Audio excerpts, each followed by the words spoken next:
Tanah Jawa dikenal sebagai salah satu kawasan di Nusantara yang kaya akan tradisi spiritual, mistik, dan ilmu-ilmu esoterik. Dalam jagat kejawen, ajian atau ilmu gaib memiliki tempat khusus sebagai bentuk pengolahan diri, perlindungan, atau bahkan pencapaian kesaktian. Salah satu ajian yang sangat langka, misterius, dan dianggap di balik tirai adalah ajian Coroko Sungsang. Ajian ini tidak sepopuler Aji Pancasona atau Aji Brajamusti. Namun, dalam kalangan tertentu, terutama pada pelaku spiritual kelas tinggi atau dukun-dukun sepuh, ajian Coroko Sungsang dipercaya memiliki kekuatan luar biasa, terutama dalam membalikan energi, memutar balik niat jahat, hingga menjinakkan kekuatan lawan tanpa benturan fisik. Nama ajian ini sendiri mengandung makna yang sangat simbolik. Coroko atau Caraka yang merujuk pada aksara Hanacaraka, sedangkan Sungsang berarti terbalik atau dibalik. Maka secara literal, ajian Coroko Sungsang adalah ilmu untuk membalikan huruf, kata, dan makna yang dalam praktik spiritualnya berarti membalikan keadaan atau energi.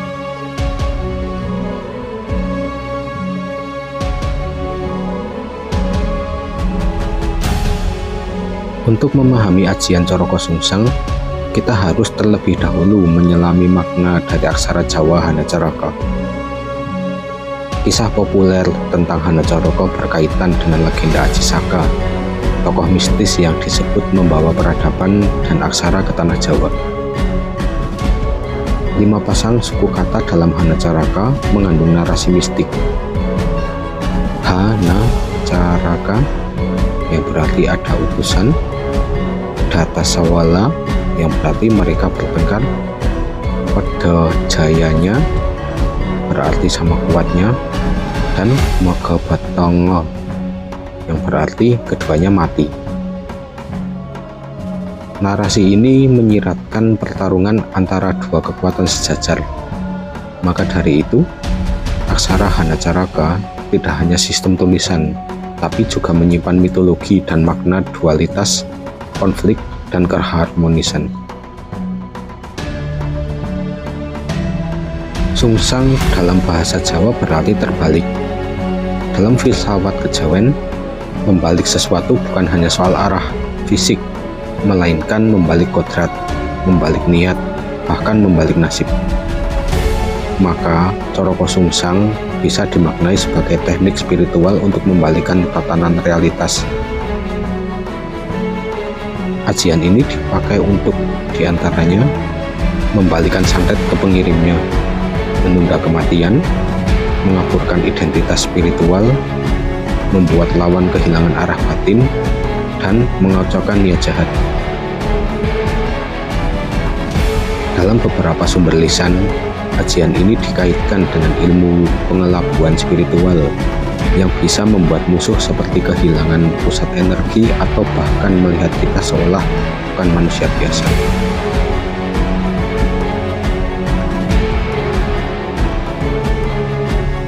Ajian ini berbasis pada pengucapan mantra yang terdiri dari barisan aksara yang dibalik. Berikut adalah salah satu versi umum dari teks ajian Coroko Sungsang. Yang perlu diingat, ajian ini sangat sakral dan tidak semua versinya boleh dibaca sembarangan. Yang saya ucapkan adalah sebagian kutipan dari ajian Coroko Sungsang sendiri. Angan tatap, ap agam, am, na, ya, aja, ja, dap, ap, la, was, asat, at, ak, al, ah. Ucapan tersebut merupakan hasil penyusunan dari aksara Jawa yang dibalik urutannya. Magabatanga dibalik menjadi Ngatabagama, Pada Jayanya yang dibalik menjadi Nyaya Jadapa, Datasawala yang dibalik menjadi Lawasatada, dan Hanacaraka yang dibalik menjadi Karajanaha. Kemudian ditransliterasikan dan dikonversi menjadi mantra fonetik yang dilafalkan dalam kondisi meditasi tertentu. Dalam praktiknya, ajian ini tidak hanya sekedar dibaca, melainkan harus diresapi dengan nafas, irama batin, dan keadaan batin yang terpusat.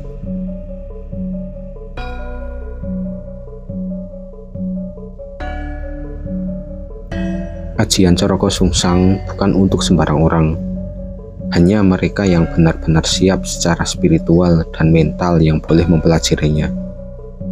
Beberapa tirakat dan syarat yang umum menyertai pelatihan ajian ini diantaranya puasa mutih dan ngerowot. Puasa mutih sendiri hanya makan nasi putih atau air putih selama 7 hingga 21 hari, sedangkan ngerowot itu hanya makan buah-buahan dan umbi-umbian selama waktu tertentu.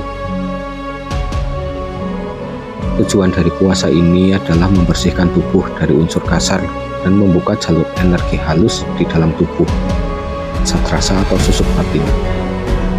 Melek atau tidak tidur semalam penuh itu sebagian laku yang mewajibkan pelaku tidak tidur selama 1 hingga 3 malam berturut-turut, sambil terus membaca mantra Coroko Sungsang menghadap ke arah barat atau utara. Itu tergantung tradisi perguruan masing-masing. Membaca mantra dalam kondisi semedi itu pembacaan ajian tidak efektif jika hanya dilafalkan tanpa perenungan. Pelaku harus duduk dalam kondisi semedi, diam, menyatu dengan alam, dan membuka seluruh getaran batin terhadap energi semesta.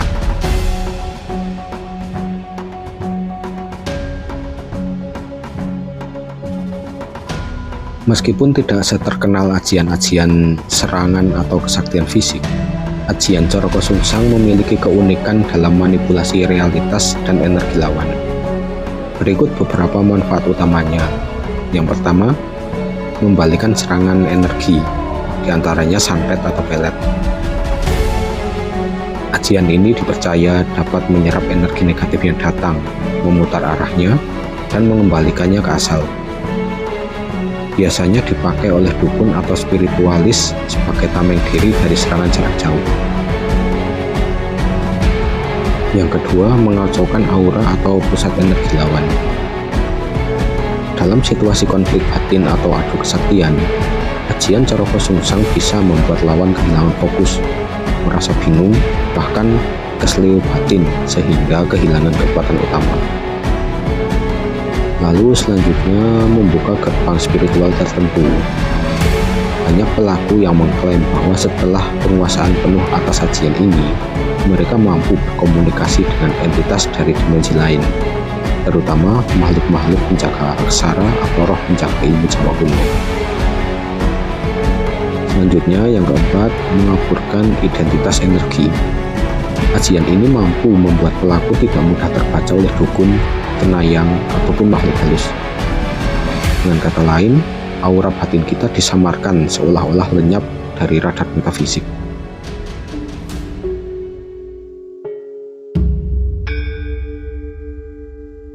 Karena kekuatan dan tingkatannya yang tinggi, ajian Coroko Sungsang sendiri tidak boleh digunakan sembarangan. Beberapa sumber menyebutkan bahwa ajian ini bisa berbalik menyerang si pemiliknya bila digunakan tanpa etika atau dalam niat yang keliru. Beberapa larangan umum yang ada, yang pertama, tidak boleh digunakan untuk menyakiti tanpa sebab. Lalu, tidak boleh diajarkan kepada orang yang masih dikuasai amarah dan nafsu. Dan selanjutnya, tidak boleh digunakan untuk menantang kekuatan spiritual lain tanpa restu guru. Dalam beberapa tradisi, ajian ini hanya boleh diwariskan secara lisan dari guru ke murid dan bahkan tidak ditulis sama sekali.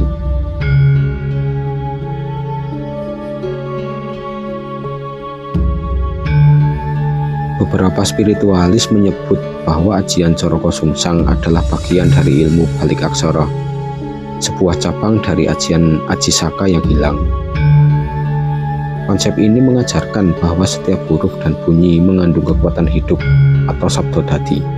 Dengan membalik susunan huruf Coroko atau Okoroj maka kekuatan yang semula keluar dari arah dalam atau diarahkan ke dalam, atau energi di luar dibalik masuk ke diri sendiri.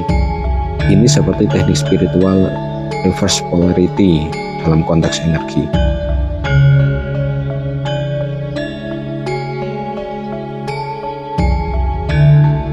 Ajian Coroko Sungsang adalah warisan spiritual Jawa yang dalam, sakral, dan berbahaya jika disalahgunakan.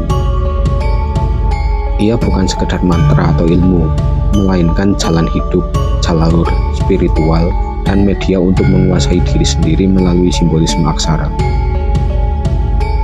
Lebih dari sekedar alat pembalik serangan, ajian ini mengajarkan bahwa realitas bisa dibalik jika kita mampu mengubah perspektif, bahwa kebaikan bisa menang bukan dengan menyerang, tapi dengan membalik niat buruk menjadi kehampaan.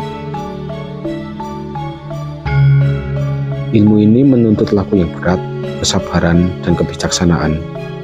Ia hanya terbuka bagi mereka yang benar-benar siap lahir dan batin, serta berkomitmen menjaga etika spiritual dalam setiap tindakan.